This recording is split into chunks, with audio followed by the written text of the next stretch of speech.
Brew Strong is brought to you by Blickman Engineering, home of the top-tier brewing stand. Visit them online at blickmanengineering.com.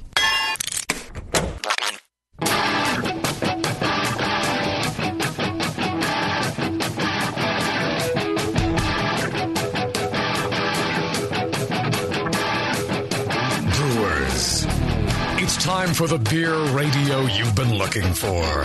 This is the show that dispels myths, tackles the toughest topics, and makes no apologies for geeking out on beer. Hosted by two guys that drink before they think, Jamil Zainasheff and John Palmer. This is Brew Strong.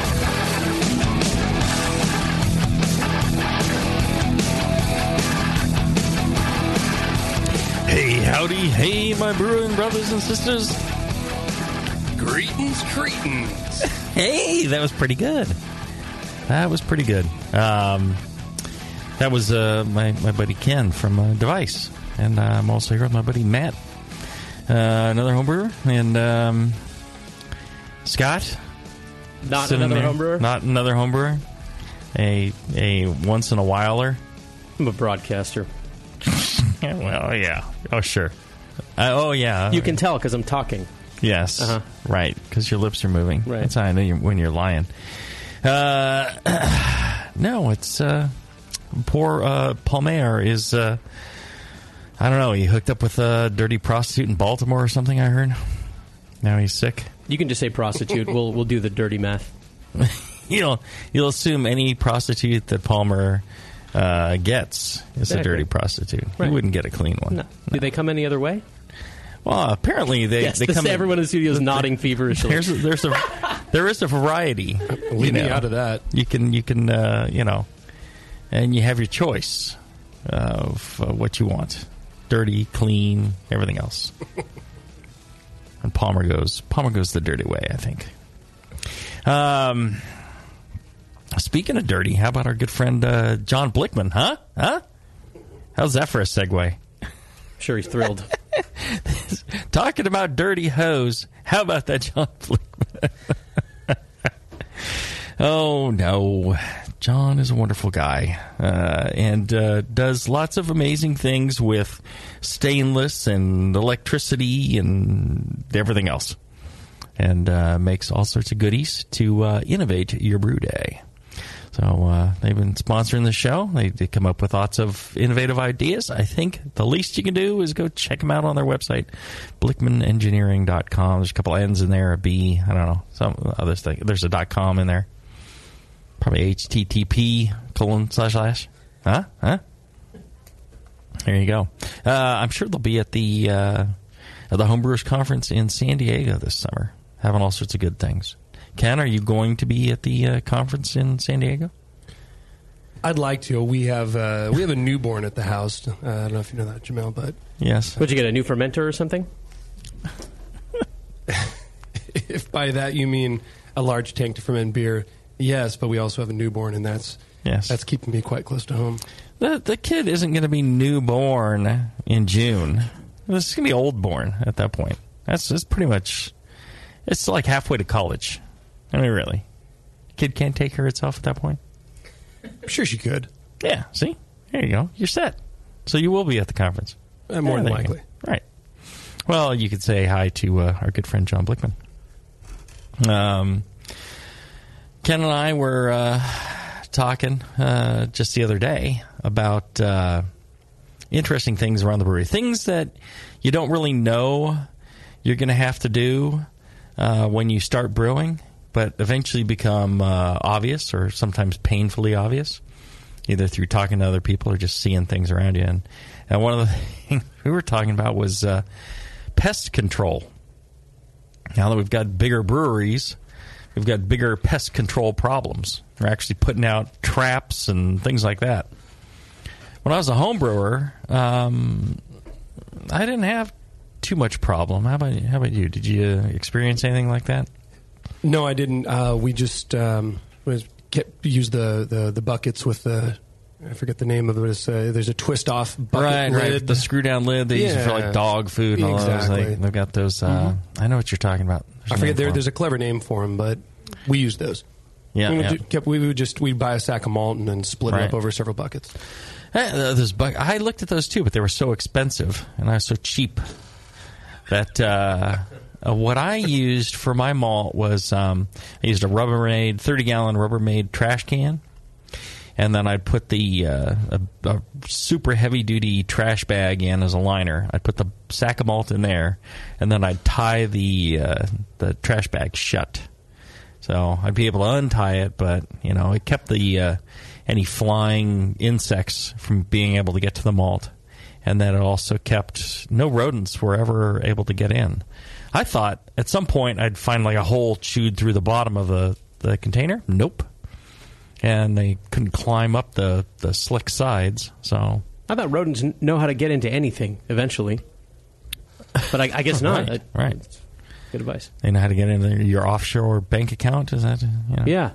Yeah. Exactly. Or your wife. Anything eventually. They know how to get into your wife, or your wife knows how to get into your offshore account. Which is it? Yes. Yes, yeah, that's what I figured. So I did that, and I did that for the entire time I was homebrewing. I never had a problem. So and it was cheap. Well, the pest control issue I ran into homebrewing was, if I'd spent the entire was day, your neighbors coming by wanting to drink all your beer? That's a different kind of pest control. Yeah. We had that too. What I would find once in a while was. I'd spend all day brewing, and by the time 2:30 in the afternoon came around, it's 110 degrees in Sacramento, and my wife's like, "Let's get out of here. Put your brewing away, and let's go to the park." And so sometimes I would leave a little bit of cleanup for the next day, and then you have a cloud of fruit flies the next day. Just if you got like a hop bag, that was the worst, right? So I used to use hop bags when I homebrewed. I don't use them anymore, but I'd have a bucket and it'd be full of a big paint strainer bag of hops, and I'd just leave it there. I'd be fine overnight, no problem. Come back the next day, and there's just fruit flies came from every square inch of the county. Oh, yeah. Fruit flies are one of the worst. And just the smell. I mean, if you leave grain overnight or for a couple of days, I mean, it just... reeks. It's like a dead body. Malt for sure. Yeah. You've always got to mash it. I made that mistake just once. Yep. Yeah, you're just like, what happened? Is there like a corpse or something on the side of the house? Oh, no, that's my grain. Yeah, you only do that once. And then you realize, well, some people do it multiple times. They just don't care that it smells like a dead body on the side of the house. Well, a lot of... so we were living in a duplex when I was doing most of my homebrewing in Sacramento, and I was disposing of my grain into the community dumpster because that was my garbage can. Right. And I can only imagine, because I think they picked up every 2 days, but if we timed it just right and that malt had been there for a couple of days, right. Like everybody who probably went to throw their trash away was just like, oh my God, what is that? Yeah, since I did not have the wherewithal to compost my grain or feed it to any animals or anything, what I ended up doing was I would bag it. I'd just get a heavy duty trash bag. After it was well drained, I would tip it all into the trash bag and just tie a big knot in it, and then toss that into the trash. And that would, because they were picking up like once a week, and I would, I'd be brewing on like a Sunday, and they were picking up on a Thursday or a Friday. There's just no way I could leave it. I hated to throw it in the landfill like that, but I was not going to let that rot and get quite foul along with everything. And then that draws flies, and I mean that's just miserable. And you got maggots, fruit flies. Anytime you have beer or anything, you get a lot of fruit flies. When you do barrel-aged beers. Are you doing any barrel-aged beers at Device right now? Sours or anything? I wish we were.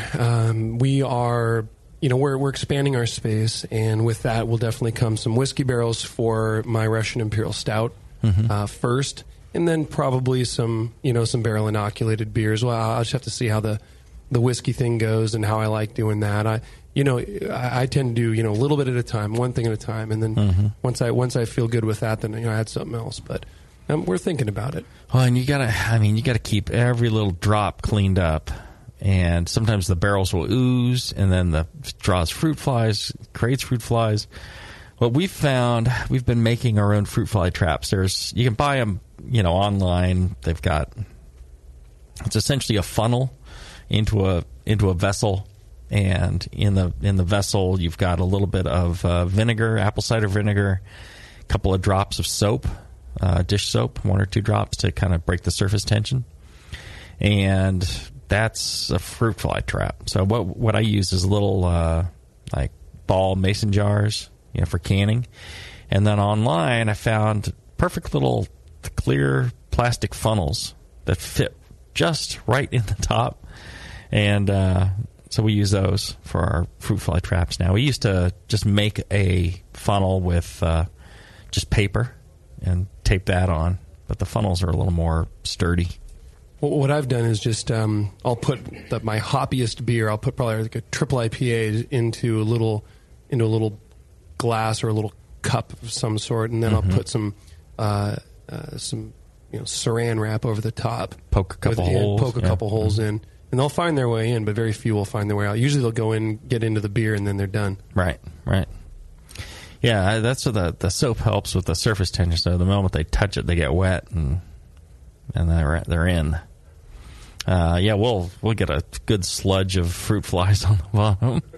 There's just so many of them, and especially now with the weather turning nice, they're going crazy. And it's fruit flies up the yin yang. They come out of the drains, don't they? Yeah, anywhere. Well, there's drain flies. That's a whole nother thing. Let me tell you about the drain flies. I'll tell you what. Let's take a short break, and when we come back, I will tell you about drain flies right after this.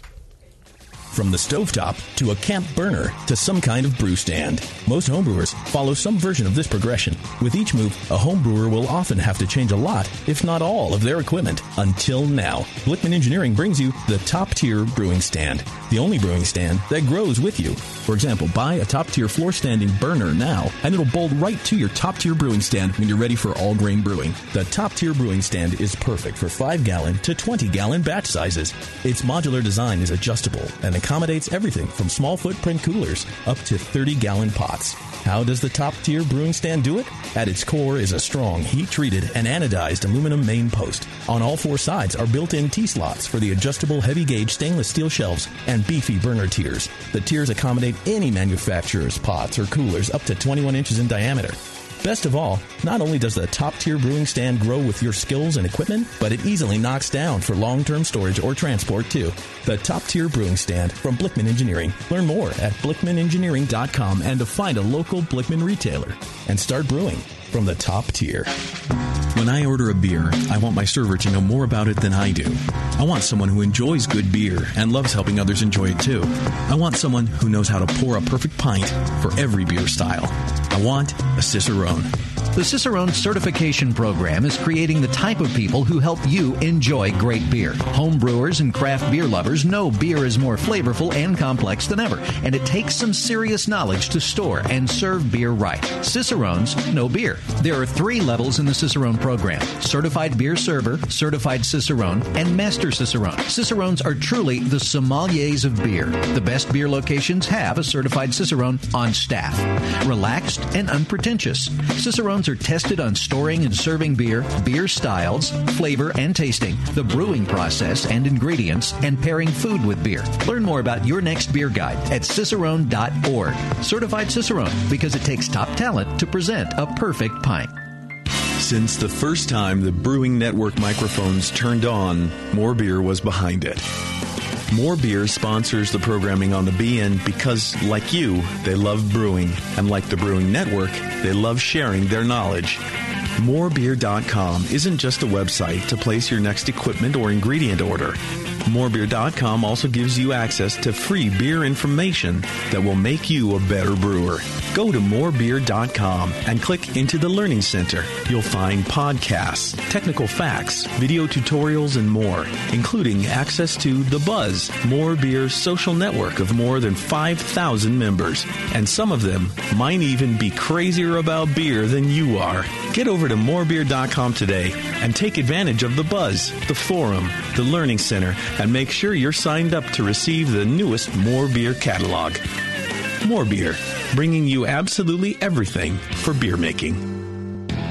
Are you a member of the American Homebrewers Association? Well, you should be. Members of the AHA can focus on brewing beer, and the AHA takes care of the rest. The American Homebrewers Association advocates on behalf of homebrewers like you to legalize the hobby in all 50 states and make sure that beer laws make sense. Plus, there are many great benefits that come with your AHA membership, like AHA member deals that give you awesome deals at bars, restaurants, breweries, and more. Zymergy Magazine and Zymergy for tons of articles, how-tos, easy-to-follow recipes, and news about the hobby you love, and access to the members-only content on homebrewersassociation.org. But the AHA can't do it without your support. Join today so the American Homebrewers Association can keep fighting for your homebrewing rights. Visit homebrewersassociation.org or join now from the homepage of the Brewing Network website. Relax. Don't worry. It's the American Homebrewers Association.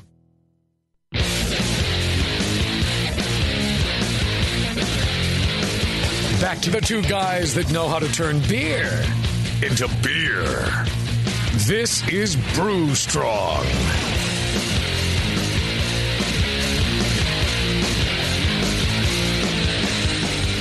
During the break, we're talking about family you can't trust.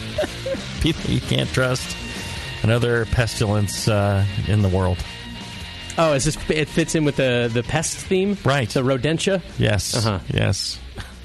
I won't say who you can't trust. I don't want to burn any of your bridges. That's probably an important bridge. I think they were burned somewhere back in the middle of the last century. No, Mr. Zanishev, please. Hey, I was just quoting something I heard. That's all. Yeah, I was just seeing if you had a reaction to it. Yeah, my butthole puckered a little bit. You didn't see it though. Being redhead and all that. There you go. Speaking of pests, I was going to tell you about drain flies. All right, so there's another kind of pest called a drain fly, which actually lives off the slime and any proteinaceous gunk that are in the drains. And they're a smaller fly, I believe, than fruit flies. A lot of times they're mistaken for fruit flies. And the solution for drain flies is actually to put a drain treatment in. So one of these enzymatic things like Simple Green, or there's a couple others, you just pour a little shot down the drain on a regular basis. We started using it in our tap room when they discovered that the drains off the tap tray, your tap tray at the end of the night, we take ours apart every day and we scrub that out because you get protein buildup in there. And so we were scrubbing that out, but the protein was building up in the lines that drain to the main drain. And so we've been adding the drain treatment into that.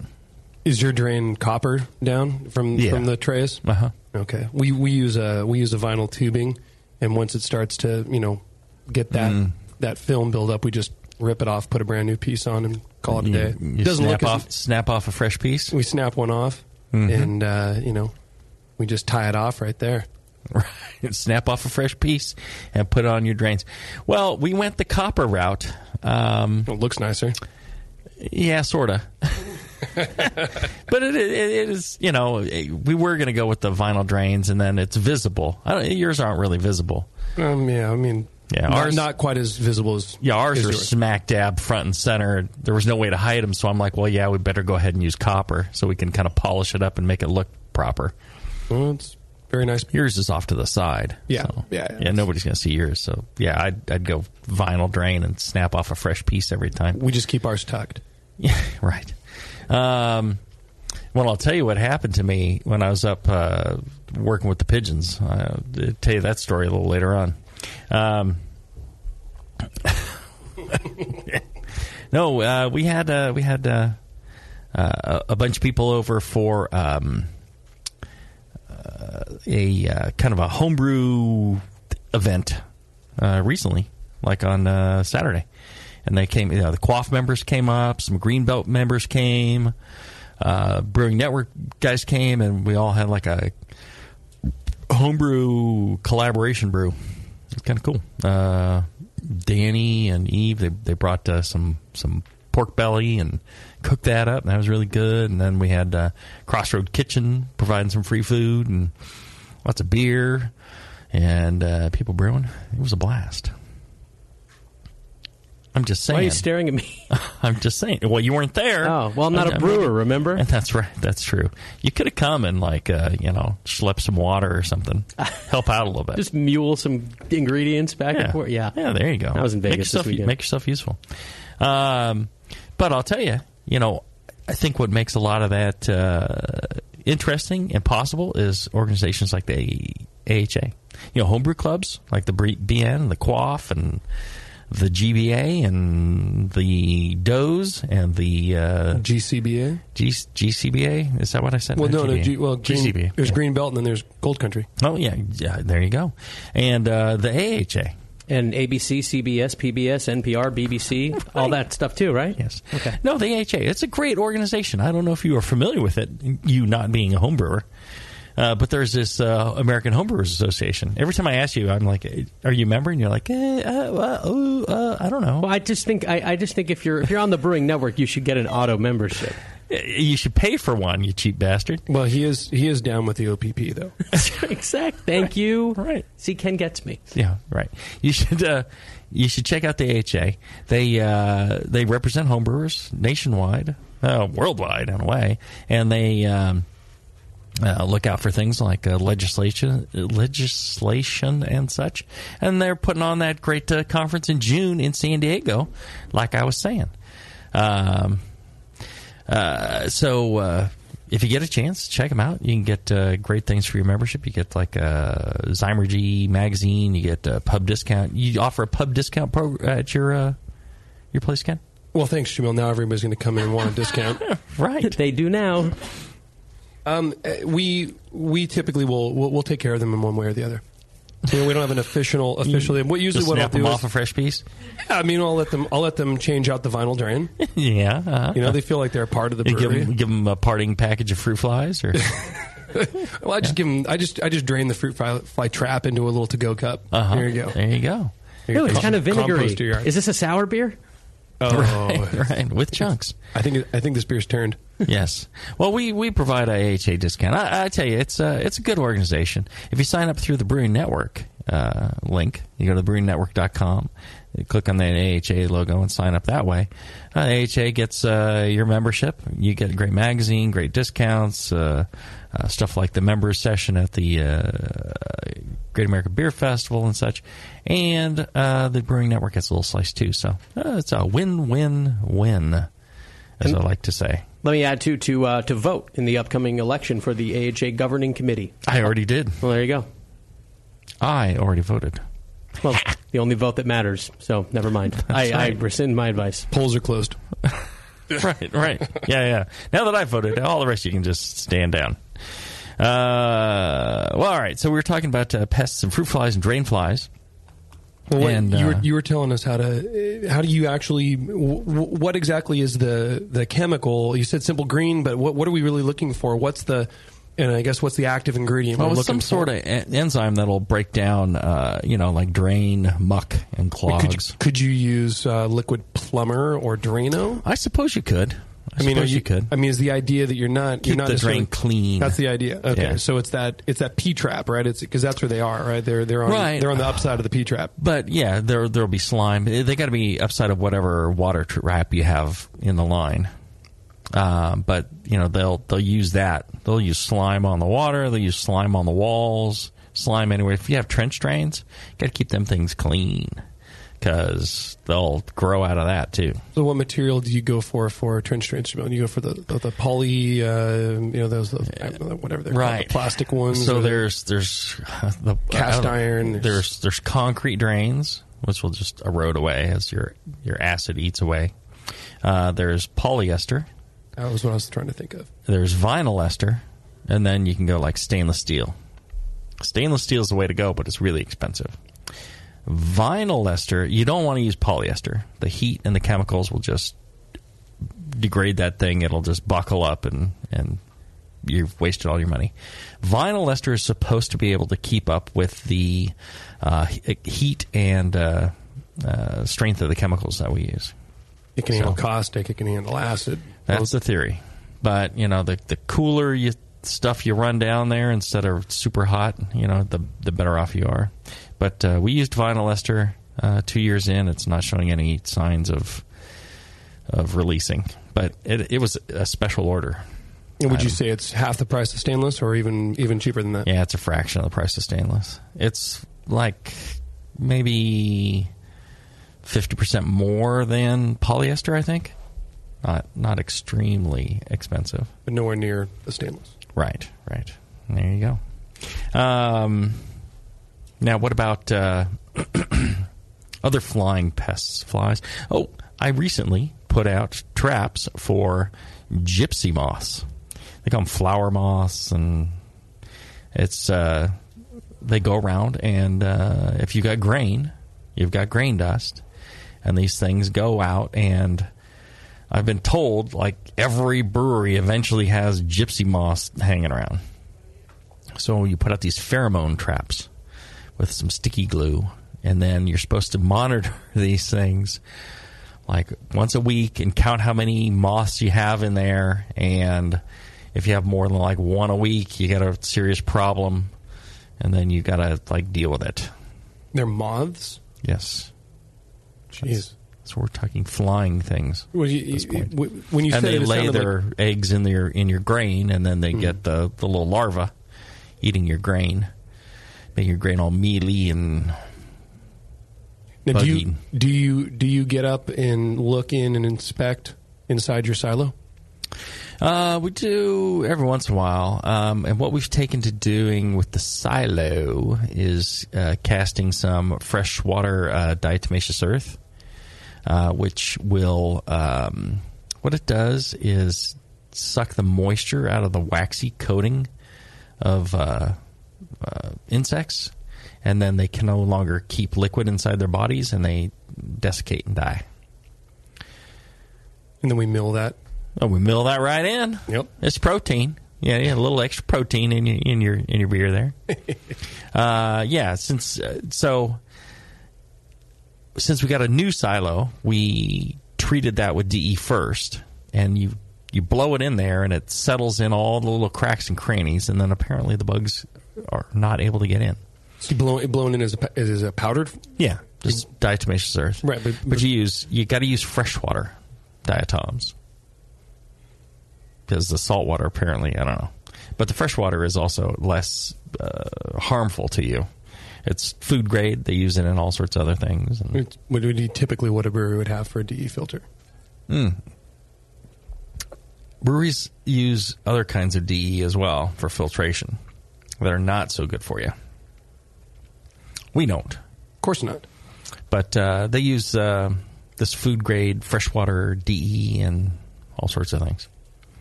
In what form? How does it filter?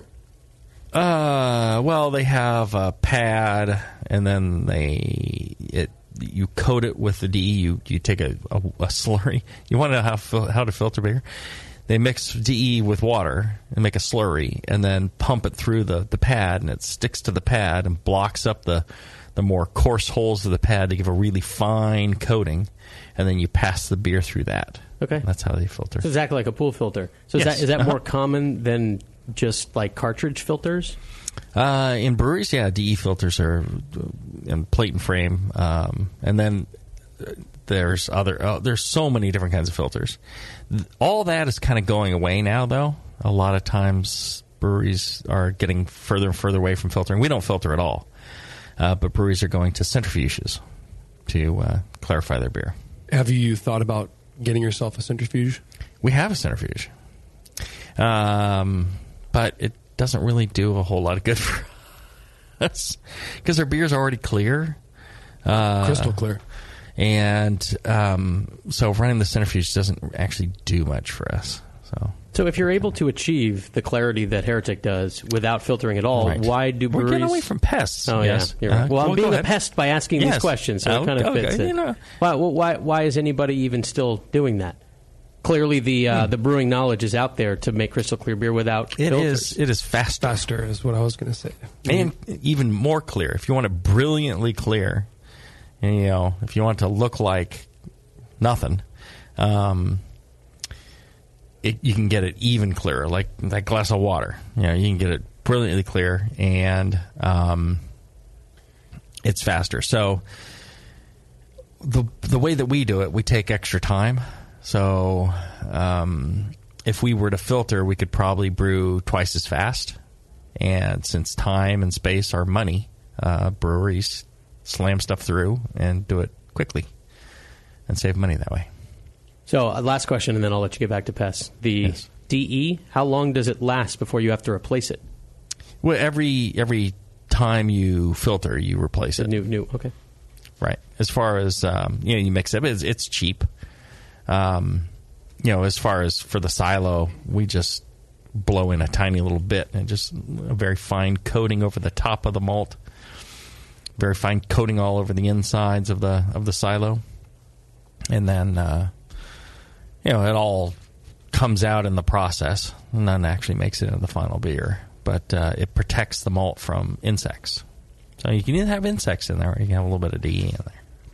I think the craft beer consumer is caring less and less about the overall clarity of especially certain styles of beer. Yeah, I think that's definitely true. Oh, yeah. I look at pictures of beer. I'm just like, oh, my God. It's like, beer isn't clear at all anymore.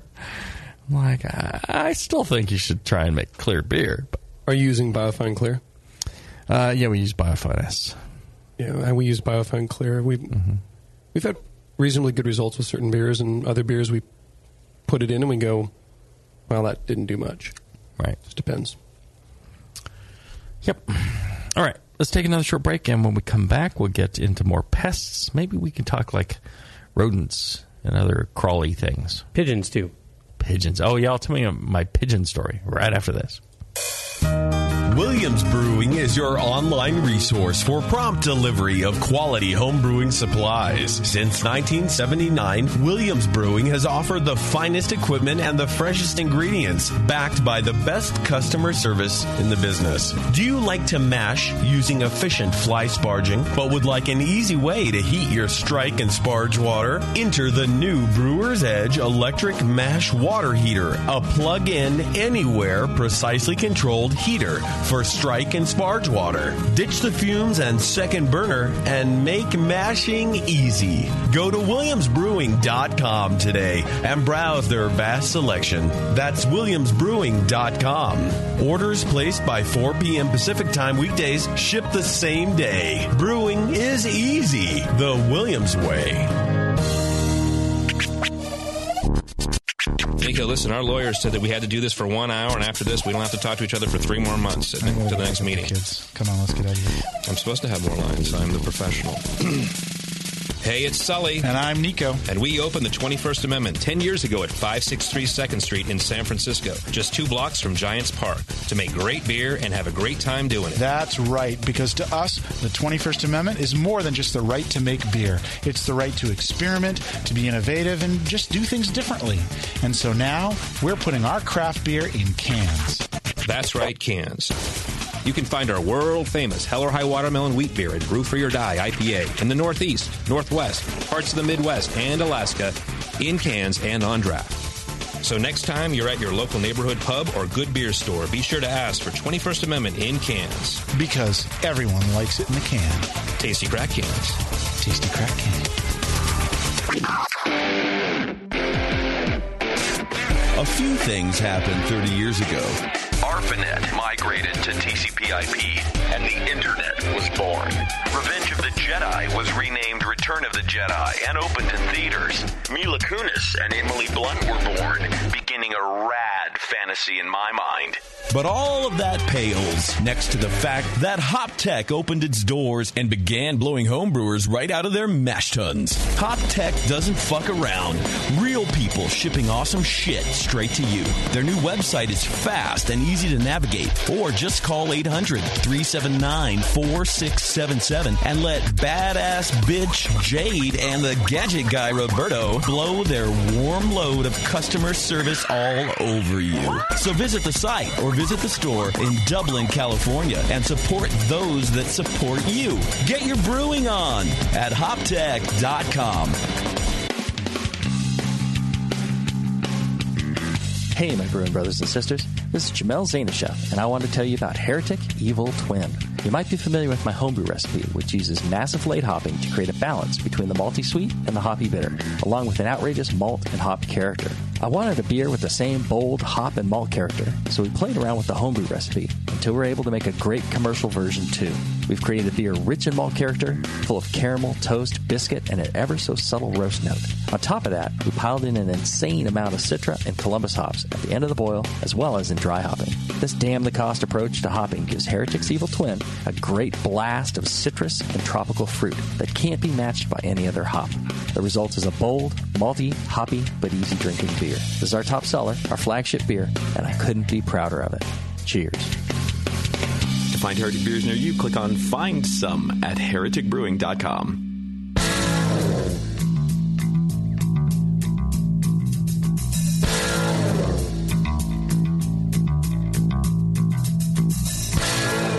Learning to brew has never been so disgusting. This is Brew Strong. All right, we're back. We're Palmerless, but we're Kenneth and Mattith and Scotteth. He's always here anyways. The most awkward part about that is my name is Kenneth. Yes. Mm-hmm. Yes, I know. It's not awkward. It's accurate. I didn't assume your parents named you Ken. I assume they went it could be Kenneth. Kendall. A lot of people think it's Kendall. A lot of people think that. Really? Yeah, they do. They go, well, he looks like a Kendall. Is your full name Kendall? Have you seen him without his pants on? He looks like a Kendall. Actually, he's a good-looking man. Yes. Yeah, I think they're the very same. Very smooth all over. Drives a red Corvette. The same people, Ken, that think you're Kendall. It's a yellow Camaro, by the way. The same people think that I'm Scott with one T. I get that all the time. Is Scott? Is that one T or two? And I always go, who? There are no Scots with one T. What maniac has one T? Screw that guy if he even exists. You haven't been to the inner city recently. I'm just saying. There's a lot of minorities with Scott with one T. Is that what you're saying? I'm just saying that education in the inner city sometimes is not inclusive of spelling of names. I see. I'm just saying. Well, is that a bad thing for me to say? Well, we really set up our son. Sometimes, education-wise, some of our inner cities are lacking. I'd say public schools in general, but that's an entirely other show. Yes. My son's got two T's in his name. His name is Matteo. And little Matteo is two T's, which is it's a perfectly normal spelling. It's an Italian spelling versus a Spanish spelling. But our thought process was, if he wants to be Matt, you can just drop two letters and not have to add any. There you go. So he's not adding anything there. So he's not, he's not tricking anybody. See, that's good thinking. Well, I vetted it out. Yeah, right. You always got to have an alternative for your kids. You're going to come up with some wacky name, other than like the standard, 10 names. John, Mike, Brian. You want to have some sort of a backup plan or a middle name that they can go by. You want to have something. They have to have an escape route.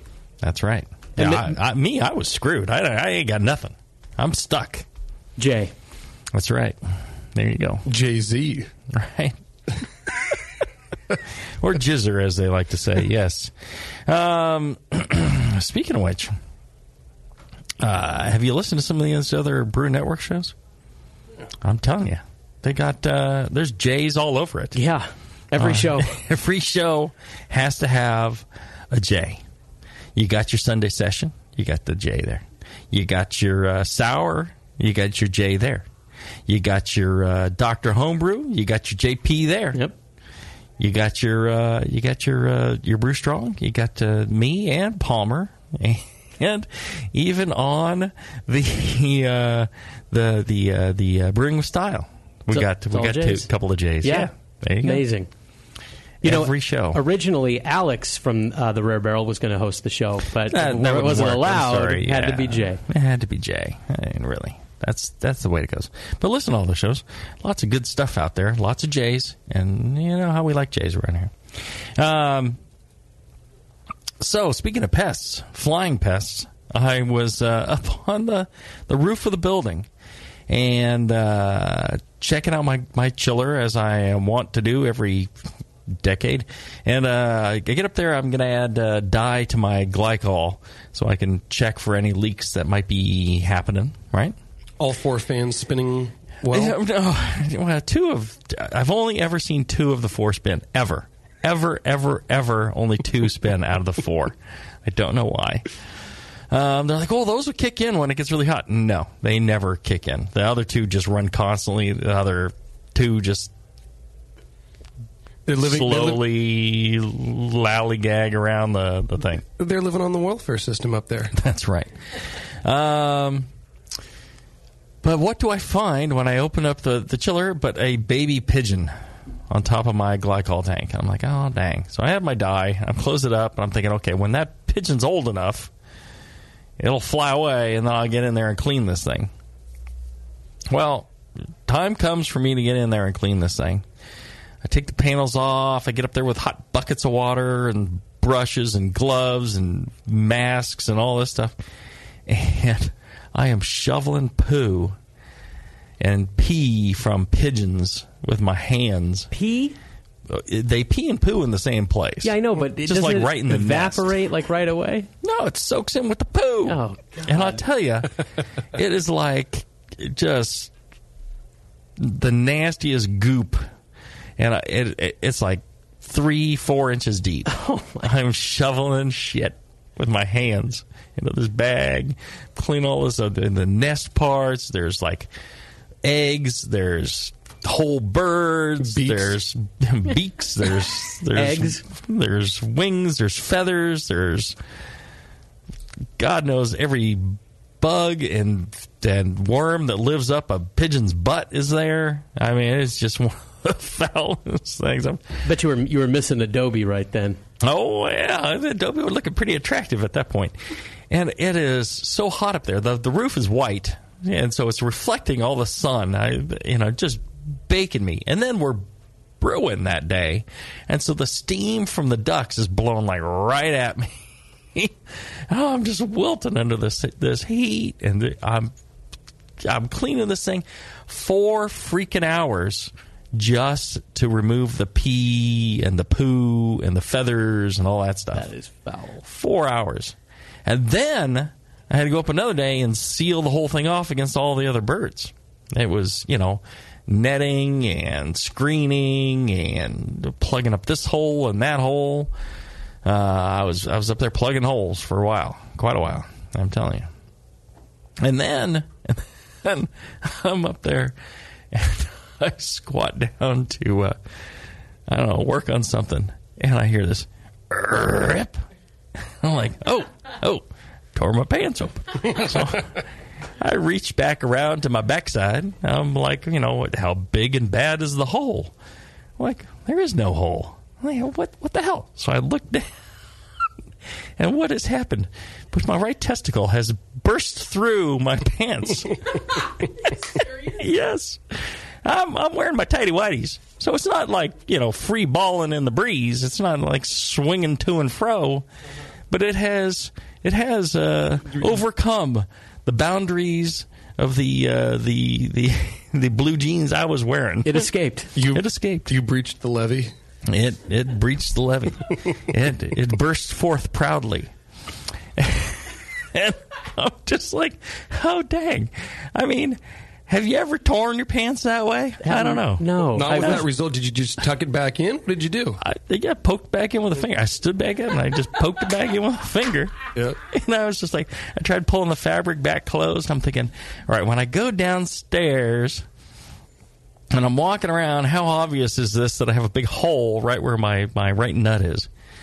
And nobody said a thing. Now, did you blow it on a seam, or did it actually tear the fabric? Tore the fabric. Nice. Rent asunder. Wow, that's a badge of honor. Yeah. I have the strong testicle right I wish there. my sack would do some damage. It's like it's something to be proud of. Oh, well, ask the wife. I'm sure she'll probably confirm that for you. As far as doing damage. Oh, no, but that was nasty. You know, what that taught me was if I had just spent a couple hours when we put the chiller in place, putting some screening up, blocking off the holes, all that stuff, I wouldn't have had to do all this. And so this is one of the things I've learned is any equipment you put outside, first off, scumbags will want to steal it. I can tell you for sure that that's going to happen. If they can get their hands on anything that has more than zero value, they will steal it. Even if it has zero value, and they think it has more than zero value because they're stupid, they will steal it anyways. Yes, like your car radio, which ceased to have value somewhere around 1999. Right. They will still break your window and take it. And take it, yes. Well, I'm looking forward to the day when somebody's stupid enough to try to steal the copper off the top of my bulk CO2 tank. They will. Right, but that'll be a big surprise. They will. They'll get a hole like 50 cents. and a hole blown through their head when the tank blows through. Well, what's an eyeball when compared to some scrap copper? Little scrap copper. Yeah, that's true. Right. They have another eye. I mean, Right. They absolutely will. And if you do not block off all these entrances, you will have birds and rodents and bugs and all that shit going in there. So anything outside your building, you darn well better block that thing off and put that thing under control. Well, speaking of pests, now we have human pests now. Oh, human pests! Yeah, exactly. There were some people that were, believe it or not, they were showering on the side of my building.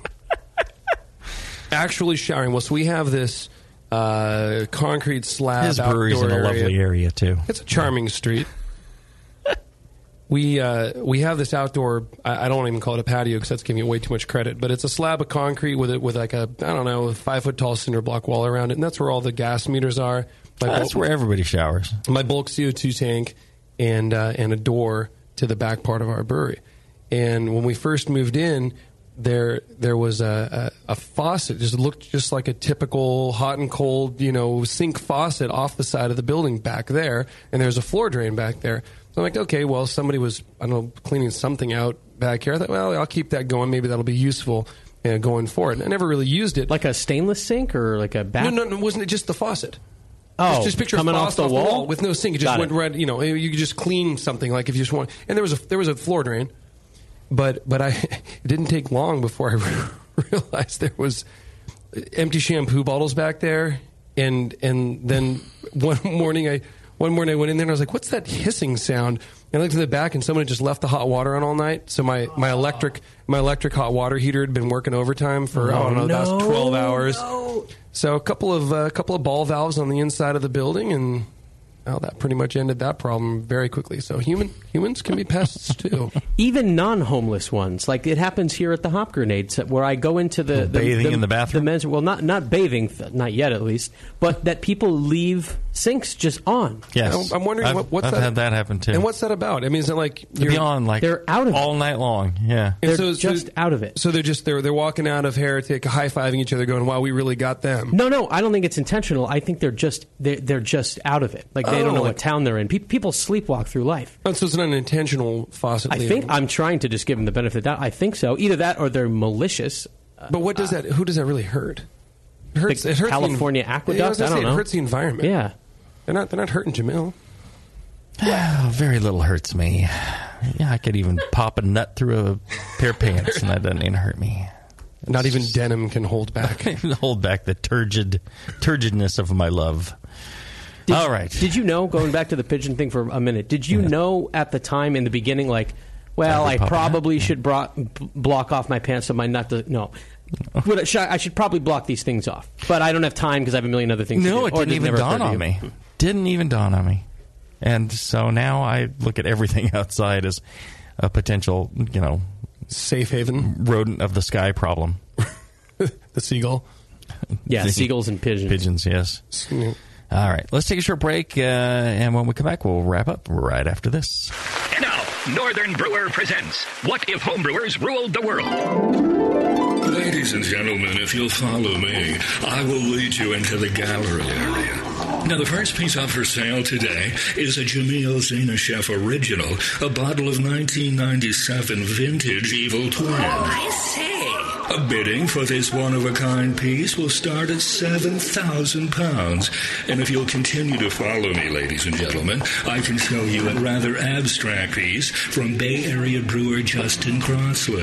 It's a German Doppelbock entitled Justin's Giant Bock. The brewer's notes here indicate that this beer had excellent mouthfeel. That's just a crazy dream. Or is it? With Northern Brewer, a thirsty nation can craft its own ale and lager for the greater good of mankind. Northern Brewer, the home of superior customer service and the finest selection of home brewing goods for the future. Your support of the Brewing Network means everything to us. We couldn't produce shows without you. And we love giving you something extra for that support. Like Brew Your Own magazine. You already know it's a great brewing magazine full of recipes, equipment how-tos, discussions of beer styles, and brewing techniques. Whether you're new to brewing and just starting out or you're an old pro, you'll always learn something from the articles in Brew Your Own. Plus, there are amazing special issues like plans for building a Brutus 10 system, 250 classic clone recipes, and the Homebrewer's Answer Book. Brew Your Own magazine and BYO.com are awesome resources for any brewer, whether for yourself or as a gift. When you subscribe or resubscribe from the Brewing Network homepage, you directly support programs like this. Get a great magazine and support the Brewing Network. Subscribe to Brew Your Own right from thebrewingnetwork.com. Attention homebrewers, if you like making labels for your handcrafted awesomeness and wish more people could see how great you are, then check this out. GrogTag, the makers of custom reusable labels, and craftbeerandbrewing.com are hosting the first ever National Homebrew Label Awards. The top 10 labels will be featured at the 2015 National Homebrewers Conference in San Diego to more than 5,000 attendees, and more than $2,500 in prizes will be awarded. If you've created a label at any time in the past year, you're eligible to enter. GrogTag and Craft Beer and Brewing have teamed up with great sponsors like More Beer and the Brewing Network to make this competition a great one to enter. Submit your entries between March 1st and June 1st for your chance at fortune and glory at homebrewlabelawards.com. That's homebrewlabelawards.com. Submit your label entries today. Good luck, and we'll see you in San Diego.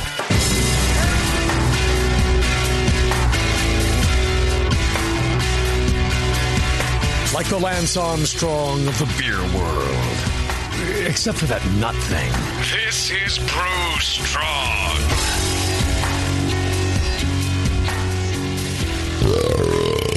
Evo, please, we're on the air. We can't, this is a professional outfit here. Just saying. It's unbelievable. I'll cut it out in post. Yeah, well, you can leave it in. It's all right. So, have you had any other pest issues there, Ken? Yeah, mice trying to get into the grain. Oh, yeah. And how are you controlling that?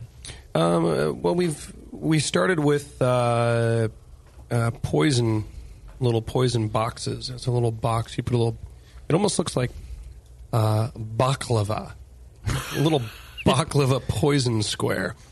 So you leave that on your kitchen counter. Yep. You're like, my 3-year-old. What's is this? that baklava? Baklava, Daddy. No, I'm not sure. It's one or the other. Give it a try. And the little mice go through the little box and they eat inside there and they move on. Mm-hmm. It seems to have helped. We're moving to sticky traps next. And then the other thing we do is, we don't have a silo, so we get pallets of base malt, and it's on the pallet. There's a big sheet of cardboard on the bottom, and then they stack them. I think it's 5 per layer, and they stack them 8 layers high, and then they strength wrap it. So the mice don't get into those because they don't want to have to work that hard. They go for the specialty malt. Because the specialty malt typically is, partial bags, sacks sitting there on a pallet, and they climb right up on the pallet and they chew through one of the bags, and you're like, oh, son of a...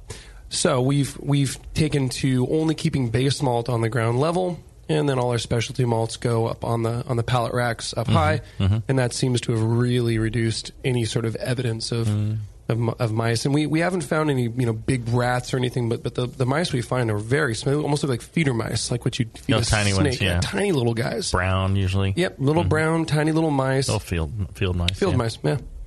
Yeah, we. I for the longest time I haven't had any evidence of rodents at the brewery or at my home, because I'll put out those Protecta big black plastic things, and you put the blocks, the blue-green blocks on the wires, so they can't pull it out of the thing. And I'll surround the building with it. And I did that, the minute I got there, and so pretty much killed off every rodent around the building before we started brewing. And then I backed off of that, and then I went to the Tin Cat sticky traps. It's a peanut butter scented sticky board that you drop in there. And you get them pretty cheap from the Victor website. And they had like a Christmas special on, too. Would you believe it? And they were like really cheap. And you buy a couple of cases of those, and then you lay those out along the walls everywhere. And just once a month you go in and change those sticky boards. Just this week I actually had one of those little brown mice in there. That's the first one we've gotten since then. And then lots of crickets and potato bugs or Jerusalem beetles or whatever the hell they call them. So I was closing up the tap room one night. It was very, very late, and so there's really almost nobody left in the tap room. And I was talking with a guy, and fortunately I knew him well. He wasn't. I hadn't met him for the first time. It was somebody I'd seen many times, and I knew pretty well. And he was sitting there, and we have these barrels. They're wine barrels, and we've had custom tabletops built into them, and so they're kind of cool. They have these circular tabletops, and well, anyway, we had a brand new tabletops on some brand new barrels we had just gotten, and well, evidently this wine barrel had been sitting in some winery yard, somewhere for a fair amount of time, and I think it came out of Napa. And I'm talking to him, and he's sitting there enjoying his beer, and I look down and I see this black widow emerge from the bunghole in the barrel and start crawling up towards him, right? And you're like, look over there, smack. Seriously, and I didn't even warn him. I was sitting on my bar. We have that low, right? We have the accessible height bar, and so I was just kind of leaning up against it. And I jumped off there and did like a front kick onto the barrel, nailed it, right? And just as he's picking up his glass off the barrel, and I kicked the thing, it scared the absolute piss out of the guy. And he's like, what the hell? And I pointed at him, he sees the dead black widow. He goes, oh, thank you. I actually go around the perimeter of my house during the warm months. Here, they're really prevalent. And I go around with my iPhone flashlight thing, like if I get home from like a hockey game late at night, and I will just go around the perimeter. Take pictures of them? Yeah, for my scrapbook, exactly. Yes. No, but there. I mean, I will generally, if I do it about once a week, I will find 2 or 3 around the perimeter, basically without exception. Widows? Yeah, those things are nasty, and they're around. So look out for them, and they're out at night. We have a ton of them up around at the Pope Estate, but I just leave them. Really? Yeah, I haven't had a problem with them. Well, not yet. It only takes once. They don't tend to come indoors. Really? Yeah, and and there's some big ones too. There's some big juicy ones, but they tend to they got their webs in this, and they pretty much just hang out wherever they hang out. And then I don't barehanded pick up stick my hands under some wood or piles of stuff like that, and I've never run into a problem. Well, see, I worried when I had small kids. Well, exactly, or like your dog maybe will be sniffing something. That's what worries me. Generally, that's the way it goes. Spiders I leave alone almost without exception because spiders they just hang out in the corner and they eat flies. Yeah. But widows, I just it only takes one bite on your dog's nose. It's really unlikely. I will give you that, and you haven't had a problem yet. But in 50 some odd years, yeah, I've not had a problem. Well, on the Earth's timeline, you never know. By the universe's timeline, that's you not live very another 200-300 years, you could have a problem. Exactly. That's right. When I get older and slower, that could be happening. All right. Another tip I want to give to people is I put my specialty malt in those plastic 1-gallon jars that More Beer has, when they put honey in and stuff like that. Perfect for that. Seal that up. Your specialty malt's good and tight. Just keep everything tight and dry. That's some solid advice right there. Snap yourself off fresh piece. Keep everything tight and dry. And you'll be good. So, another fine episode of Brew Strong, brought to you without John Palmer, who was sick from some hookers in Baltimore. That's the story I got anyway, so I'm sticking to it. If you enjoy listening to Brew Strong, I would suggest checking out our fine sponsor, Blickman Engineering. Check out the AHA. Check out the other Brewing Network shows. All brought to you by thebrewingnetwork.com. Goodies in the store. Shirts, hats, glassware, various idols of various gods, cutlery. What else do they have there? Shampoo. They got it all. Brewing Network store. It's kind of like the Amazon of the beer podcast stores, I would say. There's nothing you can't find. Right. Yeah, absolutely. We're working on a drone delivery, too. Drone delivery, like Amazon, right. And for them, it's like that kind of droning. Yeah, we do drone on a lot over here, not like a fly. Yeah, that's what I meant. Yeah. We'll get it to you. Yeah, we'll get it to you. All right. Good show, everybody. Thanks for participating, Ken, Matt. Yeah, my pleasure. And stay tuned. We'll do another one. Till then, brew strong, everybody.